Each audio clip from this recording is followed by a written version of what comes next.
नमस्कार दोस्तों।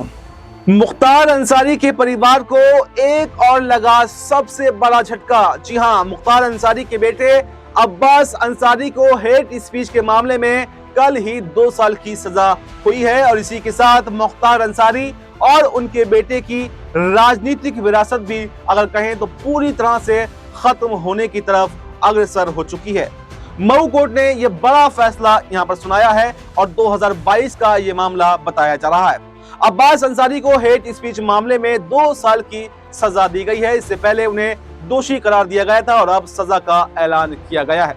अब्बास अंसारी जो कि विधायक हैं, उन्हें 2 साल की सजा मिलने के बाद में अब उनकी विधानसभा की सदस्यता भी खत्म हो जाएगी। यानी उत्तर प्रदेश में अब्बास अंसारी की सीट अब खाली होने वाली है और वहां पर उपचुनाव भी कराया जाएगा। दरअसल आपको विस्तार से बताएं कि पूरा मामला क्या है। ये हेट स्पीच का एक मामला है जो 2022 के विधानसभा चुनावों के दौरान अब्बास अंसारी के द्वारा दिया गया था।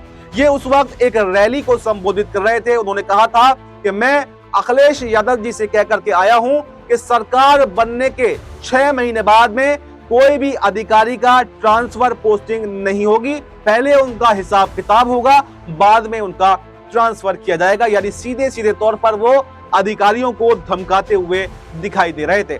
और इस बयान के बाद में अब्बास अंसारी की मुश्किलें अब बढ़ती हुई दिखाई दे रही हैं। मऊ कोर्ट में जब यह फैसला सुनाया गया तो उस वक्त पूरे कोर्ट परिसर में सुरक्षा के कड़े इंतजाम भी कर लिए गए थे, क्योंकि मुख्तार अंसारी और उनके कारनामों को हर कोई जानता है। इस पूरे मामले पर जो विधानसभा सचिवालय से संपर्क किया गया तो वहां के सचिव प्रदीप दुबे ने बताया कि सुप्रीम कोर्ट के आदेश के मुताबिक यदि किसी सांसद या विधायक को 2 साल या उससे अधिक की सजा होती है तो उसकी सदस्यता जो है वो खुद ही समाप्त हो जाती है और ऐसे ही यहाँ पर अब्बास अंसारी की सदस्यता खुद ही समाप्त हो जाएगी। कोर्ट के आदेश की प्रति मिलने के बाद में विधानसभा सचिवालय संबंधित सीट को रिक्त घोषित कर सकता है और इसकी सूचना मुख्य निर्वाचन अधिकारी को भी भेज दी जाएगी। फिर निर्वाचन आयोग के माध्यम से उपचुनाव की प्रक्रिया शुरू की जाएगी।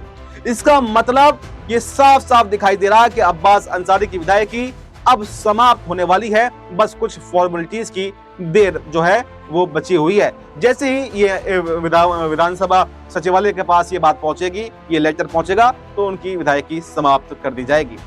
अब उस उपचुनाव में कौन चुनाव लड़ेगा, ये भी एक सवाल बन गया है कि भविष्य में क्या इनके परिवार का या इनका कोई भाई जो है वो चुनाव लड़ सकता है या फिर पूरी तरह से मुख्तार अंसारी का जो राजनीतिक करियर था वो एक तरह से खत्म हो जाएगा। उनका परिवार का राजनीतिक करियर जो है वो खत्म हो जाएगा। वो अब जेल से काफी समय बाद तो जेल से बाहर आए थे, लेकिन एक बार फिर से जो उनको सजा हुई है तो यहाँ पर उनकी मुश्किलें भी बढ़ गई हैं और हो सकता है कि उन्हें एक बार फिर से जेल जाना पड़ेगा। अगर हाईकोर्ट से कोई राहत नहीं मिलती है तो विधायकी भी जाएगी और जेल भी वापस से उनको जाना पड़ेगा। 2022 में अब्बास अंसारी विधायक बने थे और उस समय ओम प्रकाश राजभर और अखिलेश यादव का उत्तर प्रदेश के अंदर गठबंधन था और इसी गठबंधन की सीट से ओम प्रकाश राजभर ने उनको मऊ से टिकट दिया था। लेकिन बाद में जब राजभर भाजपा के साथ में चले गए थे तो उन्होंने कहा था कि अब्बास अंसारी अखिलेश यादव के कहने पर कैंडिडेट बने थे, यानी उन्होंने कहीं ना कहीं उनसे किनारा करने की कोशिश की थी।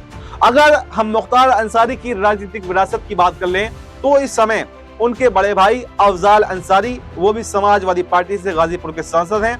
इसके अलावा उनके सबसे बड़े भाई सिब्तुल्लाह अंसारी के बेटे मन्नू अंसारी भी विधायक हैं। यानी अब परिवार में सिर्फ एक सांसद और एक विधायक बचा हुआ है। लेकिन अगर मुख्तार अंसारी और उनके परिवार की बात कर लें तो ना तो मुख्तार अंसारी इस दुनिया में बचे हैं और उनके बेटे खाली अकेले अब्बास अंसारी विधायक थे। अब उनकी भी विधायकी चली जाएगी तो कहीं ना कहीं मुख्तार अंसारी का जो अगर कहें तो राजनीतिक विरासत आने वाली पीढ़ियों में शायद ना बढ़ पाए। और इसके अलावा उनके दूसरे बेटे उमर अंसारी भी हैं, फिलहाल वो राजनीति में सक्रिय नहीं है। तो ऐसे में यहाँ पर ये भी कयास लगाए जा रहे हैं क्या अब्बास अंसारी की जो विधायकी रद्द हुई तो क्या इसके बाद में यहाँ पर उनके भाई उमर अंसारी को जो है वो टिकट दिया जा सकता है, क्योंकि उनकी जो माता है अफशा अंसारी वो तो पहले से फरार चल रही है तो उनका तो कोई मतलब ही नहीं है। तो ऐसे में ये देखा जा रहा है कि यहाँ पर मुख्तार अंसारी का परिवार भी बुरी तरह से घिर गया है। उत्तर प्रदेश के अंदर अगर कहें तो एक तरफ जहाँ अतीक अहमद का पूरा परिवार खत्म हो गया, उसके लड़के मारे गए, एनकाउंटर में मारे गए, और जो योगी जी ने अगर कहें विधानसभा के अंदर खड़े होकर कहा था कि हम जो माफियाओं को कब्र तक पहुंचा देंगे, उनकी बात अब सच होती हुई दिखाई दे रही है। और जिस तरह से आपने देखा कि मुख्तार अंसारी का आप जीवन शैली को उठा करके देखें, अतीक अहमद की जीवन शैली को उठा कर देखें, तो उससे ये आप साफ जाहिर लग रहा है कि कथनी और करनी का जो यहीं पर जो आपने फसल बोई है वो आपको काटनी पड़ेगी। और उसी के रूप में आज अब्बास अंसारी को भी ये कोर्ट से सजा हो गई है। पहले तो ऐसा दौर था कि जब जज भी जो है वो सुनवाई करने से डरा करते थे, लेकिन अब उत्तर प्रदेश के अंदर माहौल इतना बदल गया है कि यहाँ पर अब गुंडे माफियाओं की कोई जगह नहीं है। और अब्बास अंसारी को भी जो है, कुछ लोगों का कहना यह है कि मुख्तार अंसारी का सारे लक्षण जो हैं वो अब्बास अंसारी के अंदर आए थे, और जिस तरह से अब्बास अंसारी को अब सजा हुई है तो कहीं ना कहीं उनके राजनीतिक भविष्य पर तो यहाँ पर खतरे जो हैं वो मंडराने लगे हैं। इसके अलावा उत्तर प्रदेश के अंदर अगर देखें तो कई और ऐसे नेता भी हैं जिनको ऐसे केस उन पर लगाए गए हैं, लेकिन अभी जो है वो लंबित चल रहे हैं। इसमें खुद आपने देखा होगा, आजम खान की बात कर ले तो आजम खान को भी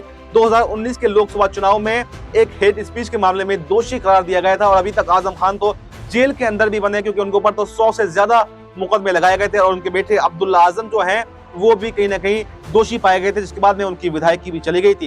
यानी कई बार ऐसा हो चुका है, कई सारे हमारे सांसद विधायक ऐसे रहे हैं जो अगर 2 साल से ज्यादा की सजा उनको मिलती है तो उनकी विधायकी सांसदी खत्म हो जाती है। तो ऐसे में सिर्फ एकमात्र ऑप्शन अभी अब्बास अंसारी के पास में बचा हुआ है, वो ऑप्शन है कि वो हाई कोर्ट या सुप्रीम कोर्ट से अगर उनको राहत मिल जाती है, इस पर स्टे मिल जाता है, सजा पर रोक लग जाती है, दोबारा से सुनवाई होती है, तो उनके लिए थोड़ी राहत भरी खबर हो सकती है। लेकिन अगर हाई कोर्ट भी स्टे लगाने के लिए मना कर देता है, सुप्रीम कोर्ट से कोई राहत नहीं मिलती है, तो यहाँ पर बिल्कुल अब्बास अंसारी का राजनीतिक भविष्य खत्म हो सकता है। तो ऐसे में एक ये भी कड़ी निकल रही है कि ओम प्रकाश राजभर का एक विधायक जो है वो कहीं ना कहीं उत्तर प्रदेश के अंदर कम हो गया, उनकी पावर जो है वो कम हो गई। तो ऐसे में क्या ओम प्रकाश राजभर इसके लिए कुछ करेंगे और क्या बीजेपी से नाराजगी जताएंगे, या फिर जैसा उन्होंने कहा था कि समाजवादी पार्टी के समर्थन से ये सीट जो है अब्बास अंसारी को दी गई थी, तो अभी उस पर ही अड़े रहेंगे। तो ये देखना आप काफी दिलचस्प होगा कि आखिर ओम प्रकाश राजभर का भी अगला कदम क्या होने वाला है, और क्या 2027 के चुनावों में एक बार फिर से ओम प्रकाश राजभर भी अब अखिलेश यादव के साथ में आएंगे या फिर एनडीए के साथ में ही बने रहेंगे। फिलहाल इस रिपोर्ट में इतना ही। इस रिपोर्ट पर आपकी क्या राय है, कमेंट बॉक्स में अपनी राय जरूर दें और हमें दीजिए इजाजत। नमस्कार।